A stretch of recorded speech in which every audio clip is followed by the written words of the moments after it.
Warren Buffett जो कि एक रिनाउंड इन्वेस्टर हैं, उनकी कंपनी बर्कशायर हैथवे इस समय पे $382 बिलियन के कैश पे है, जो कि ऑल टाइम हाई है। और हम माइकल बरी की बात करें, जिन्होंने 2008 क्रैश को प्रिडिक्ट किया था, उन्होंने एनवीडिया और उनकी जैसी जो कंपनीज है उनके ऊपर मेनली शॉर्ट पोजीशन ले ली है 1.1 बिलियन डॉलर की, और उनकी ओवरऑल जो नेटवर्थ है वही 1.4 बिलियन डॉलर है। तो अगर हम बड़े बड़े इन्वेस्टर्स की बात करें, चाहे वो पीटर लिंच हो या फिर इंडिया के अंदर विजय खेड़िया, ये सारे के सारे थोड़े से कॉन्शियस दिख रहे हैं। जब भी मैं विजय खेड़िया की बात करता हूँ तो मैं काफ़ी ज़्यादा एडमायर करता हूँ उन्हें, क्योंकि उन्होंने जिस हिसाब से रिटर्न्स बनाए हैं और जितना रिस्क लेकर के उन्होंने इन्वेस्ट किया है, उन्होंने एक्चुअली वेल्थ क्रिएट करी है। और जब भी ये बड़े इन्वेस्टर्स कुछ कहते हैं तो डेफिनेटली हमें यहाँ पर थोड़ा ध्यान से सुनना चाहिए। तो सबसे पहले बात करेंगे कि ये बड़े इन्वेस्टर्स बेसिकली कह क्या रहे हैं, ये इतना सारा पैसा कैश में लेकर के क्यों बैठे हैं, और जो बड़े क्रैश की ये बात कर रहे हैं वो क्या है, और एक्चुअली मैं कैसे इस क्रैश के लिए खुद को प्रिपेयर कर रहा हूं अगर क्रैश आता है तो मेरा नाम है अभिषेक उपाध्याय, आप देख रहे हो कॉफी थिंकर्स। अगर आपको लॉजिकल, प्रैक्टिकल और डेटा ड्रिवन वीडियोस पसंद है तो ये चैनल आपके लिए है। सो बिना टाइम वेस्ट करे डायरेक्टली चलते हैं वीडियो की साइड। तो सबसे पहले शुरुआत करते हैं इंडियन स्टॉक मार्केट से, फिर यूएस स्टॉक मार्केट की बात करेंगे क्योंकि असली दिक्कत वहीं पे है। अगर हम निफ्टी 50 की बात करें तो जो निफ्टी 50 है उसमें आपको कप एंड हैंडल पैटर्न बनता हुआ दिखेगा।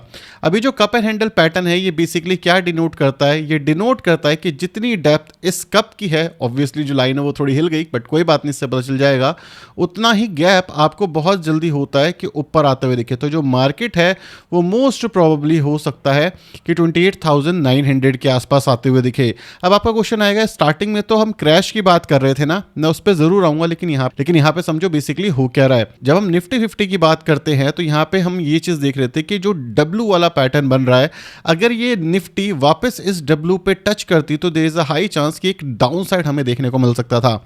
लेकिन रिसेंटली जब निफ्टी अपने ऑल टाइम हाई के आसपास से गिरी तो करीब करीब 25,400 के आसपास आके संभल गई, एंड अगेन यहाँ पे एक रिकवरी दिखाई गई। इसको हम इस तरीके से मान सकते हैं कि ये एक अप ट्रेंड पैटर्न बनाने की कोशिश कर रहा है। अब निफ्टी अप ट्रेंड पैटर्न बनाने की कोशिश क्यों कर रहा है इसको समझो। अगर हम नैस्डैक की बात करें तो जो नैस्डैक है वो रिसेंटली काफी अच्छे रिटर्न्स दे चुका है 2025 के अंदर। 2025 में ही जो नैस्डैक है वो करीब करीब 37% के रिटर्न्स दे चुका है। और यहाँ पे जो माइकल बरी और वॉरेन बफेट बात कर रहे थे उसके पीछे यही एक मेन कारण है। तो जो हमारा निफ्टी 50 है वो इस समय पे 22.5 के पीई के आसपास मिल रहा है। मतलब ये वो पीई है जो कि एवरेज पीई के आसपास है। अगर हम एवरेज 5 साल के पीई को देखेंगे तो 22.3 का है, और वही पीई हमें आज निफ्टी का दिख रहा है। इवन अगर हम 10 साल देखेंगे तो 23 का पीई है। सो निफ्टी ऐसा नहीं है कि बहुत ज्यादा ओवर एक्सपेंसिव है। अगर हम निफ्टी मिड कैप की बात करें तो जो हमारा निफ्टी मिड कैप है वो इस समय 33 के पीई के आसपास दिख रहा है। 10 साल में ये जो एवरेज पीई रहा है इसका वो रहा है 28 का, 5 साल के अंदर एवरेज पी 30 का है। तो यहां पर भी ओवर एक्सपेंसिव हमें नहीं दिख रहा। सो नेट अगर हम इंडियन स्टॉक मार्केट की बात करें तो चाहे वो लार्ज कैप हो या मिड कैप, वो एक्सपेंसिव नहीं है। अब कोई भी चीज अगर एक्सपेंसिव नहीं है तो इस सिचुएशन में उसको ऊपर जाना चाहिए। लेकिन यहां पे हो क्या रहा है ये समझो। जो हमारा निफ्टी 50 है वो एक सिचुएशन में कंसोलिडेट कर रहा है। कंसोलिडेशन का मतलब है कि ना वो ऊपर जा रहा है ना वो नीचे आ रहा है। मतलब ये देखो, जो निफ्टी 50 है उसने सितंबर 2024 को एक ऑल टाइम हाई बनाया था जो था हमारे 26,154 के आसपास का। उसके बाद जो निफ्टी 50 है वो एक मेजर करेक्शन से होकर के गुजरता है जिसको हम कहते हैं प्राइस करेक्शन। मार्केट में दो तरीके के करेक्शन होते हैं, एक होता है प्राइस करेक्शन, दूसरा होता है टाइम करेक्शन। अगर हम बात करें स्टार्टिंग में तो स्टार्टिंग में एक मेजर प्राइस करेक्शन हमें देखने को मिला जहां पे 15 to 17% का करेक्शन हमें निफ्टी में दिख गया था। उसके बाद जो निफ्टी है वो यहां से और यहां तक कंसोलिडेट में घुस जाता है। अब ये टाइम चल रहा है मई 2025 जब नैस्डैक अपने ऑल टाइम हाई पे ऑल टाइम हाई बना रहा है। जो निफ्टी है वो कोई रिटर्न नहीं दे रहा, वो अपने कंसोलिडेशन के अंदर जा चुका है। इवन मैं अप्रैल 2024 से आज तक के रिटर्न्स की बात करूं तो यहां पे मोरलेस सिर्फ 13% के रिटर्न मिले हैं, और ये returns hardly year on year level पे 6% के आसपास की जाएंगे। और यहां पे इस रिटर्न्स ने इन्फ्लेशन को भी बीट नहीं करा है। तो ये चीज आपको याद रखनी चाहिए। तो अगर मैं इसको ड्रिल डाउन और करो तो यहाँ पे हमें क्या दिखता है? सबसे पहले हमें दिखता है कि जो हमारे वैल्यूएशंस हैं, वैल्यूएशंस इस समय पे अट्रैक्टिव होते जा रहे हैं। सेकंड चीज़, जो हमारा मेन कॉम्पिटिटर है यूएसए, इसके जो वैल्यूएशंस हैं ये एक्स्ट्रा ऑर्डिनरी बढ़ चुके हैं, करीब करीब 33% के आसपास से ज़्यादा गेन दे चुका है नैस्डैक। अगर हम इंडियन मार्केट की बात करें तो यहाँ पे जीएसटी के अंदर रेट कट देखने को मिला, 12 लाख रुपए तक कोई भी टैक्स नहीं देना पड़ेगा, ये देखने को मिला। इसी साथ साथ कंजम्पशन वापस बैक ऑन ट्रैक आ गई। जो रेट कट है वो हमारे नेशन के अंदर हो गया कि जो इंटरेस्ट रेट है वो कट हो गया, और जो इलेक्शन है वो भी जीत गया। तो ये सारे के सारे मिल करके एक पॉजिटिव साइन बनाते हैं। तो अगर हम इन सारे साइन को मिला लें तो जो निफ्टी है वो भाई हमारा अंडर वैल्यूड सेक्टर में आ जाता है। मतलब इस समय पे वैल्यूएशन इतनी हाई नहीं है जितनी हाई इस समय पे यूएस की थी। अगर आप इससे कुछ टाइम पहले ही जाओगे तो यूएस की जो मार्केट थी वो सस्ती थी और हमारी जो मार्केट थी वो महंगी थी। अब जो यूएस की मार्केट है वो क्यों महंगी है, और जो माइकल बरी और जो वॉरेन बफे कह रहे हैं वो एग्जैक्टली कह क्या रहे हैं और क्यों वो बेचने पे तुले हुए, इसको समझो। क्योंकि निफ्टी मतलब इंडिया के लेवल पे, चाहे वो लार्ज कैप हो या मिड कैप, यहाँ पे कोई मेजर दिक्कत नहीं है और यहाँ पे एक मेजर ब्रेकआउट भी आता हुआ दिखना चाहिए। क्योंकि मार्केट के अंदर जो रिजल्ट्स हैं कुछ चुनिंदा कंपनीज के अच्छे आने शुरू हो चुके, लेकिन वो जो कुछ कंपनीज हैं उनका मार्केट कैप हाई है और जो नीचे वाली कंपनीज हैं उनके रेवेन्यूज भी कुछ क्वार्टर्स में अच्छे आते हुए दिख सकते हैं। लेकिन प्रॉब्लम क्या है, यहाँ पे मार्केट क्रैश की बात क्यों हो रही है और चीज़ें खराब क्यों हैं? देखो, आपको एक चीज़ पता होना चाहिए कि जो इंडिया है वो यूएस से डिनोट करता है कि अगर यूएस की मार्केट अच्छी चलेगी तो इंडिया इवन ग्लोबल मार्केट काफ़ी अच्छी दिखती है। अगर हम अपनी मार्केट की बात करें तो हमारे जीडीपी के नंबर काफ़ी अच्छे आ रहे हैं जो कि लॉन्ग टर्म के अंदर हमें अच्छे रिटर्न्स देंगे। एक और एग्जांपल देता हूं, जब जीडीपी के नंबर हमारे सितंबर मंथ में गिरे थे तो हमने डिस्कस किया था कि ये जो जीडीपी के नंबर है इस वजह से मार्केट के अंदर एक करेक्शन दिखेगा, जो कि हमें रिसेंटली देखने को मिला। अब जो जीडीपी के नंबर हैं वो अच्छे आए हैं, तो यहाँ पे there is a high chance कि हमें एक अप मूव देखने को मिले। अब ये अप मूव क्यों देखने को मिलना चाहिए? क्योंकि जीडीपी के नंबर अच्छे हैं और जीडीपी के नंबर वापस से जो कंपनीज होती हैं उसकी रेवेन्यू में आने में थोड़ा सा टाइम लगता है। तो 1 से 2 क्वार्टर का टाइम आपको देना पड़ेगा, जो कि 2026 का फर्स्ट हाफ हो सकता है। लेकिन एग्जैक्टली प्रॉब्लम क्या है? क्योंकि मार्केट क्रैश की बात हर कोई कर रहा है। मार्केट क्रैश लोग इसलिए बात कर रहे हैं क्योंकि जो यूएस इकोनॉमी है वो एक बबल में आ चुकी है। वहां पे मेनली 2 तरीके के बबल चल रहे हैं। पहला तो टेक बूम जो कि है एआई, और दूसरा जो बबल है वो है उनका डेट बबल, क्योंकि डेट वहां पे बहुत ज्यादा तेजी से बढ़ चुका है। अब ये दोनों जो बबल है इसको और एनहांस कर देता है डॉलर का गिरना और लोगों का डॉलर से भरोसा हटना। सबसे पहली चीज आप ये समझो, कोई भी करेंसी अच्छी या बुरी कब होती है? कोई भी करेंसी अच्छी या बुरी तब होती है जब उसके लोगों को उस पर भरोसा हो, और अगर दुनिया को उसके ऊपर भरोसा हो तो वो ग्लोबल सुपर पावर बन जाती है। और डॉलर के साथ यही दिक्कत हुई कि लोगों को उस पर भरोसा तो था, जो बड़े बड़े देश हैं उन्हें उस पर भरोसा था, लेकिन डॉलर ने उनका भरोसा तोड़ दिया। मतलब ये है कि अब कोई भी डॉलर को एक सेफ करेंसी की तरह नहीं देखता। हर कोई चाहता है कि वो अपने एसेट को सेव करे, जिस वजह से वो गोल्ड खरीद रहा है। अब अगर हम बात करें इन तीनों फैक्टर्स को मिला करके कि मार्केट क्रैश की बात क्यों हो रही है, क्योंकि जो डॉलर है वो अपनी डोमिनेंस खो रहा है, जो एआई है वो इस समय पे मार्केट के अंदर चीज़ें खराब कर रहा है। अगर आप देखोगे एआई के अंदर सिर्फ टॉप 7 कंपनीज हैं जो ओवरऑल नैस्डैक को ऊपर लेके गई, अदरवाइज जो बाकी सारी कंपनीज हैं उन्होंने कोई खास रिटर्न्स नहीं बनाए हैं। अब ये कंपनीज इतनी बड़ी हो चुकी हैं कि इसको कहते हैं हम टू बिग टू फेल। 2008 में क्या हुआ था कि जो बैंकिंग सेक्टर था यूएस का ये काफ़ी तेज़ी से बूम कर रहा था। बैंक ऑफ अमेरिका हो गया या लेमन ब्रदर जो बैंक था वो काफ़ी तेज़ी से ऊपर जा रहा था। अब ये वो कंपनीज हैं जो कि टू बिग टू फेल वाली कैटेगरी में आती हैं। इंडियन कॉन्टेक्स्ट में बात करूं तो इंडियन कॉन्टेक्स्ट के अंदर Yes Bank too big to fail वाली कैटेगरी में आता था। अगर हम बात करें एचडीएफसी बैंक की, ये टू बिग टू फेल वाली सिचुएशन में आ जाती हैं। अब जब टू बिग टू फेल वाली कंपनीज जैसे कि एनवीडिया, टेस्ला, ये कंपनीज कुछ ऐसे काम में घुस जाती हैं जो एक्चुअली प्रोडक्टिव नहीं है लेकिन वैल्यूएशन हाई है, तो वहाँ पे क्रैश के जो शंका है वो बढ़ जाते हैं। अब बेसिकली 2008 में भी यही चीज़ होते हुए दिखी थी कि ये जो बैंक्स थे ये बबल के अंदर घुस गए थे, जिसको कहते हैं हाउसिंग बबल, जिस वजह से इन सारे बैंक्स के ऊपर एक बहुत बड़ा कर्ज आ गया था जिसको बेल आउट किया था यूएस गवर्नमेंट ने। इवन सेम चीज़ इंडिया में देखोगे तो वोडाफोन हो गया, जब ये कोलैप्स हो रहा था तो जो हमारी आरबीआई है उसने काफ़ी सारा स्टेक खरीदा, इंडियन गवर्नमेंट ने स्टेक खरीदा।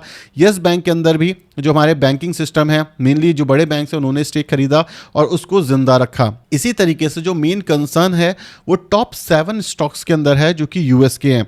अभी जो टॉप 7 स्टॉक हैं ये टू बिग टू फेल है और इन सब के बीच में आता है एनवीडिया। अभी जो एनवीडिया है ये अपने आप में एक बहुत बड़ी कहानी में चल रहा है। एनवीडिया कहता है कि भाई मैं नेक्स्ट लेवल एआई चिप बनाऊंगा। अब वो जो एआई चिप है वो चाहिए चैट जीपीटी को जो कि ओपन एआई है।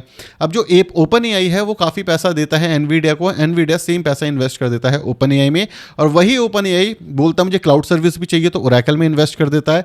और सेम चीज़ आपको इन सातों की सातों कंपनियों में देखने को मिल रही है। अब यहाँ पे मेजर प्रॉब्लम ये आ रही है कि ये too big to fail company है और यहाँ पे कोई प्रोडक्टिविटी नहीं है, लेकिन उसके बावजूद यहाँ पे ग्रोथ ज़्यादा है, वैल्यूएशन ज़्यादा है, रेवेन्यू ज़्यादा है। अब ये सारी की सारी कंपनीज अगर नहीं चलती, किसी भी सिचुएशन में ये सिचुएशन आ जाए कि वैल्यूएशन हाई है लेकिन उस लेवल के रेवेन्यूज ये एआई कंपनीज नहीं ला पा रही, तो इस सिचुएशन में ये बबल बर्स्ट होगा। और ये सेंट्रल पॉइंट है इन सारे बड़े इन्वेस्टर्स का बेचने का स्टॉक मार्केट के अंदर, क्योंकि अगर ये बबल बर्स्ट हो जाएगा तो ये सारी कंपनीज फंस जाएंगी। अगर आप देखोगे रिसेंटली बर्कशायर हैथवे मतलब वॉरेन बफे की कंपनी ने गूगल के अंदर एक मेजर स्टेक खरीदा। अब लोग बोलेंगे यार ऐसा क्यों, क्योंकि जो गूगल की वैल्यूएशन है वो इतनी हाई नहीं है जितनी बाकी सारी कंपनीज की हो चुकी हैं। इसी वजह से गूगल के अंदर एक स्टेक खरीदने का ऑप्शन वॉरेन बफे ने लिया। और जब ये वॉरेन बफे स्टेक लेते हैं तो ऐसा नहीं है कि 2 महीने 4 महीने 6 महीने के लिए लेते हैं, ये सालों साल तक होल्ड कर सकते हैं, जो कि एक नॉर्मल रिटेल इन्वेस्टर के लिए नहीं होता। पीटर लिंच एक बहुत अच्छा कोट करते हैं कि स्टॉक मार्केट में पैसा आप तब नहीं बनाते कि आप कितना एनालाइज करते हो, आप कितने स्ट्रांग माइंडेड हो या आपके पास कितना पैसा है। आप पैसा तब बनाते हो जब आपका स्टमक मतलब जो आपका पेट है उसमें कितना गूदा है कि आप मार्केट में टिके रहोगे जब बाजार में क्रैश आएगा। और यही चीज़ मैं यहाँ पे आपको बताने की कोशिश करने वाला हूँ। जैसे कि अगर आप यहाँ पे देखोगे जो एआई बबल है ये बर्स्ट होगा भी तो भी ये सारी कंपनीज कोलैप्स नहीं होंगी, क्योंकि जो यूएस है वो इन्हें कोलैप्स होने नहीं दे सकता। ऐसा मैं क्यों कह रहा हूँ, देखो ये 7 कंपनियां इस समय पे यूएस की पूरी जीडीपी को ड्राइव कर रही है। और इस समय पे हम रिसेशन में होते, यूएस स्पेशली इस समय पे रिसेशन में होता अगर ये 7 कंपनीज के जो रेवेन्यूज हैं ये अच्छे नहीं आते, और यूएस ये चीज़ खुद भी जानता है। तो किसी भी पॉइंट ऑफ टाइम पे अगर ये 7 कंपनियां ये कहती हैं कि भाई हमसे नहीं हो पा रहा, तो यूएस आएगा और इनको पैसा देगा और बेल आउट करेगा। सेकंड चीज़, अगर एआई बबल फट जाता है और यूएस की जो कंपनीज हैं वो कहती हैं कि भाई हम सक्सेसफुल नहीं हो पा रहे, तो भी यूएस जो है ये चीज़ नहीं एक्सेप्ट कर सकता कि ये कंपनीज बंद हो जाएं। तो इसीलिए यहाँ पे जो पैसा है वो यूएस गवर्नमेंट काफ़ी पोर इन करेगी। अगर आप देखोगे जो इंटेल है इसके अंदर भी यूएस ने अपना स्टेक लिया, यूएस गवर्नमेंट ने अपना स्टेक लिया। और इसके पीछे एक सिंपल सा रीज़न ये है कि अगर इंटेल बोले कि भाई मैं तो नहीं काम कर पा रहा, मेरे पास पैसा नहीं, तो यूएस गवर्नमेंट बोलेगी हम दे रहे हैं हम दे रहे हैं आपको पैसा, आप यहाँ पे काम करो। क्यों? क्योंकि अगर जो एआई कंपनी है यूएस की ये नहीं काम कर पाएंगी, वर्कआउट नहीं कर पाएंगी, तो चाइना इनसे आगे निकल जाएगा। यूएस की रिसेंट सुपर पावर क्या है अगर आप देखोगे तो 3 मेन सुपर पावर है। सबसे पहला है इनके पास डॉलर। अब ये डॉलर अपने आप में एक सुपर पावर है, क्योंकि आपकी करेंसी खरीदते हैं लोग, तो आपके पास एक सुपर पावर है। आप चाहो तो किसी भी देश को 1 सेकंड में खत्म कर सकते हो अगर अपना डॉलर बंद कर दो। दूसरी सुपर पावर है इनके पास डिफेंस। ये जो डिफेंस इक्विपमेंट बनाते हैं, डिफेंस सर्विसेज देते हैं दूसरे देशों की, और जो यूएस है वो डिफेंस में सबसे आगे है। ये इनकी सेकंड सुपर पावर है। तीसरी सुपर पावर है वो है टेक। यूएस का जो टेक है वो सबसे ज्यादा पावरफुल है। अगर यूएस चाहे तो एक दिन के अंदर इंडिया को बंद कर सकता है। और लाइट जा चुकी है, इस वीडियो को नहीं रोक सकते क्योंकि पता नहीं कब आएगी, तो एक बैकग्राउंड में नॉइस आएगी जो कि कंप्यूटर ऑन की वजह से है। बाकी लाइटिंग का थोड़ा इशू रहेगा तो प्लीज़ मैनेज कर लेना, इसके लिए सॉरी। सो बेसिकली अगर हम यूएस की बात करें तो यूएस चाहे तो एक दिन में इंडिया को बंद कर सकता है, क्योंकि जो यूट्यूब पे आप वीडियो देख रहे हो ये यूएस का है, फेसबुक या इंस्टाग्राम चलाते हो ये यूएस का है, उबर यूएस का है, गूगल मैप यूएस का है। तो यूएस की जो टेक कंपनीज हैं ये सबसे बड़ी कंपनीज हैं जिससे यूएस काफ़ी सारी चीज़ों को मैनेज कर सकता है। तो इसको अगर मैं कंक्लूड करूं तो जो यूएस है वो अफोर्ड ही नहीं कर सकता कि वो टेक के अंदर पीछे हो जाए। इस वजह से यूएस चाहे ना चाहे, यूएस गवर्नमेंट चाहे या ना चाहे, उन्हें ये जो एआई वाली वॉर है इसके अंदर लड़ना पड़ेगा और जीतना भी पड़ेगा। अदरवाइज चाइना जीत जाएगा, और जो चाइना है वो आसानी से फिर सुपर पावर बन सकता है, रिप्लेस कर सकता है यूएस को, क्योंकि जो नेक्स्ट लेग ऑफ रैली आएगी किसी भी इकोनॉमी के अंदर वो एआई से ही आने वाली है। अब एआई की वैल्यूएशन ज्यादा हो कम हो ये डिबेटेबल क्वेश्चन है, इसको हम किसी और दिन डिस्कस करेंगे। अब अगर हम बात करें इंडिया की, तो इंडिया इस क्वेश्चन में दूर दूर तक नहीं है, तो इंडिया के कॉन्टेक्स्ट में इसमें कोई इंपैक्ट नहीं आने वाला। अब ये पूरे के पूरे जो पंगे चल रहे हैं ये सिर्फ और सिर्फ आईटी कंपनी की वजह से चल रहे हैं। जहां पर भी आईटी कंपनीज हैं जो कि एआई के अंदर काम करती हैं वो गिर रही हैं, जैसे यूएस के अंदर, चाइना के अंदर, ताइवान के अंदर। अगर मैं इंडिया की बात करूं तो इंडिया में ना हम कोई एआई पे काम करते हैं, ना ना हमारी कोई रिसर्च है, ना कोई हमारी कंपनी ओपनली काम करती है, तो इंडिया में तो कुछ हो ही नहीं रहा, तो यहाँ पे क्या ही गिरावट होगी, राइट। और ये जो सारे के सारे बड़े इन्वेस्टर हैं इस वजह से अपने स्टॉक्स बेच रहे हैं। अब मैं यहाँ पे बात करता हूँ कि एक सेकंड साइड जो ज़्यादातर लोग नहीं देखते। अगर मैं बात करूं वॉरेन बफे का, ये ओवरऑल पोर्टफोलियो साइज है जिसके अंदर मैं मान लेता हूं इन्होंने 30% अपना पोर्टफोलियो बेच दिया, लेकिन 70% तो मार्केट के अंदर इन्वेस्टेड ही है, राइट। ऐसा तो नहीं है पूरा पोर्टफोलियो बेच करके निकल गए माइकल बरी जैसे। माइकल बरी एक्सट्रीमिस्ट हैं, आप ये समझो। वो इतने बड़े नहीं है जितने बड़े वॉरेन बफे हैं। उन्होंने 1 या 2 क्राइसिस को अच्छे से मैनेज किया, लेकिन अगर वॉरेन बफे की हम बात करें तो इन्होंने पूरा पोर्टफोलियो नहीं बेचा। 30% के आसपास इनके पास कैश हो सकता है, हाइपोथेटिकल एग्जांपल दे रहा हूं, लेकिन काफी सारा पैसा अभी भी स्टॉक मार्केट के अंदर है। सेकंड चीज, अगर मैं माइकल बरी की भी बात करूं तो 1.1 बिलियन का इन्होंने शॉर्ट पोजीशन ली है, लेकिन जब भी हम शॉर्ट लेते हैं तो हम उसको कवर भी करते हैं, लॉन्ग भी लेते हैं, ताकि बाजार हमारे हिसाब से ना चले तो भी यहां पे गिर जाए। लेकिन एक दिक्कत वाली बात यह है कि वॉरेन बफे और माइकल बरी, इन दोनों की इन्वेस्टमेंट स्ट्रैटेजी टोटली डिफरेंट है, लेकिन एक पॉइंट ऑफ टाइम पे अभी ये दोनों एक चीज से सहमत है कि बाजार थोड़ा सा ओवरहीटेड है। और जब हम यहाँ पे बाजार की बात कर रहे हैं तो इंडियन मार्केट की बात नहीं कर रहे, हम यूएस मार्केट की बात कर रहे हैं। अब मुझे इसके अंदर बिटकॉइन के बारे में भी बात करनी थी, क्योंकि बिटकॉइन भी काफी तेजी से गिर रहा है और काफी अच्छी थीसिस निकल के आ रही है, लेकिन इसके ऊपर मैं कभी और वीडियो बनाऊंगा, क्योंकि वीडियो काफी लंबी हो गई है। तो मैं अब बताता हूँ कि बेसिकली मैं क्या कर रहा हूं, और मैं आपको कुछ सच्चाई चीजें बताता हूं जो मैं सीरियसली इस समय पे फील कर रहा हूं। यहां पे 2 पर्सपेक्टिव है। सबसे पहला पर्सपेक्टिव है कि क्या मैं इन्वेस्टेड हूं? यस, मैं इन्वेस्टेड हूं। मैं अपने ओवरऑल पोर्टफोलियो का 70% इन्वेस्टेड हूं, 30% मेरे पास कैश है। क्यों कैश है? इसका सिंपल रीजन है, जो निफ्टी है इसने ऊपर मारा, मैंने बेचा, निफ्टी नीचे आएगा तो मैं दोबारा खरीदूंगा, जो चीज़ मैं हमेशा से कर रहा हूँ। ये चीज़ मैं अपने मेंबर कम्युनिटी पे अपडेट करता भी रहता हूँ जब मैं कुछ खरीदता या बेचता हूँ, तो अगर आप चाहो ज्वाइन कर सकते हो, काफ़ी अच्छा रिस्पॉन्स है और रियल टाइम में अपडेट करता रहता हूँ। सेकेंड चीज़, जो 30% है, जब बाजार गिरेगा तब मैं डालूंगा। सेकेंड इंपॉर्टेंट चीज़ जिस वजह से बड़े इन्वेस्टर पैनिक में है कि जो AI बबल है ये फट जाएगा तो क्या होगा, क्या हम यहाँ से पैसा निकाल लें सारा का सारा, ये सिचुएशन के बारे में मुझे नहीं पता। टू बी फ्रैंक, मुझे इसके बारे में कोई आइडिया नहीं है, क्योंकि इस समय पर जो चीज़ हम विटनेस कर रहे हैं ये 99% लोगों ने कभी विटनेस करी ही नहीं है।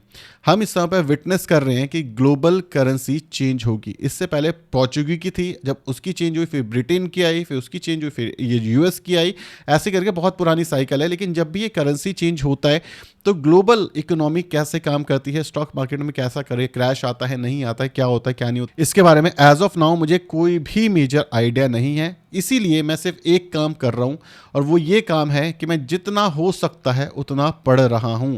जितना हो सकता है मैं उतना पढ़ने की कोशिश कर रहा हूं। और मैं पढ़ कहां से रहा हूं भाई? बहुत सारे AI टूल हैं जो एक्चुअली मुझसे ज़्यादा, इवन 99% इंसानों से ज़्यादा इंटेलिजेंट है। ये आपको कुछ चीज़ें सजेस्ट करते हैं, और मैं काफ़ी ज़्यादा इस समय पे इसके ऊपर रिसर्च कर रहा हूँ। जो भी मैं आपके साथ चीज़ें शेयर करता हूँ ये मैं एक्चुअली एक दिन पहले पढ़ता हूँ और आपके साथ शेयर करता हूँ, क्योंकि मुझे नहीं पता अगर डॉलर बंद हो गया तो क्या चलेगा, क्या गोल्ड चलेगा, हाँ हो सकता है, क्या बिटकॉइन चलेगा, हाँ हो सकता है। मुझे इसके बारे में सच नहीं पता, तो इसके बारे में मैं पढ़ सकता हूँ, इसके बारे में मैं सीख सकता हूँ, इसके लिए मैं प्रिपेयर कर सकता हूँ। और मैं हर दिन एटलीस्ट 3 to 4 आवर्स दे रहा हूँ इसके अंदर कि अगर गलती से ऐसी सिचुएशन आई तो हमें क्या करना चाहिए, ताकि मैं आपके साथ शेयर कर पाऊँ और आप भी अपडेटेड रहो। लेकिन फर्स्ट सिचुएशन में अगर मैं निफ्टी की बात करूँ तो निफ्टी अच्छा दिख रहा है, निफ्टी में एक ग्रोथ आनी चाहिए। अगर AI बबल फटता है तो क्या होगा, as of now I have no clue. अगर आप क्वांटिटेटिव ईजिंग की बात कर रहे हो, सो क्वांटिटेटिव ईजिंग इस पॉइंट ऑफ टाइम पे करना एक 2-धारी तलवार है, क्योंकि आप अपनी कंपनीज को तो बचा लोगे, लेकिन इन्फ्लेशन इतना फैलेगा कि पूरी दुनिया तबाह हो जाएगी। अगर डॉलर हट जाता है 2-3 साल में तो भी बाजार में बहुत मेजर क्रैशेस आ सकते हैं, राइट। तो ये कुछ ऐसे पॉइंट्स हैं जो हमें पता होने चाहिए, लेकिन इसके बारे में जो डेटा है ओवरऑल मार्केट के अंदर, वीडियोस के अंदर, ये इतना प्रोमिनेंटली अवेलेबल नहीं है। इसलिए लोग क्रैश की बात तो कर लेते हैं, लेकिन सच्चाई नहीं बताते कि एक्चुअली उनका पॉइंट ऑफ व्यू क्या है, क्योंकि रियलिटी ये है, इस समय पे कोई पॉइंट ऑफ व्यू आप नहीं बना सकते। ये सिचुएशन हमने हिस्ट्री में कभी फेस ही नहीं करी है। इसके ऊपर मैंने एक डेडिकेटेड वीडियो बनाई हुई है जहाँ पे हमने डिस्कस किया है कि रियलिटी में ये जो क्रैश है ये क्यों इतना भयंकर होने वाला है। इसके बारे में मैंने इस वीडियो के अंदर डिस्कस करा हुआ है। ये वीडियो ज़रूर देखना अगर आप अभी तक बने हुए हो तो, और जैसे जैसे मैं नया नया कुछ सीखता रहूँगा मैं आपके साथ शेयर करता रहूँगा। वीडियो पसंद आई, वीडियो को लाइक और चैनल को सब्सक्राइब कर देना। Thank you so much for watching this video, signing off. और इंडियन मार्केट में कोई दिक्कत नहीं है तो वहाँ पे इन्वेस्ट रहने में एज ऑफ नाउ कोई दिक्कत नहीं है। यूएस मार्केट का बाद में देखेंगे, जैसे जैसे मैं समझ पा रहा हूँ वैसे वैसे मैं आपके साथ शेयर कर रहा हूँ। बाय।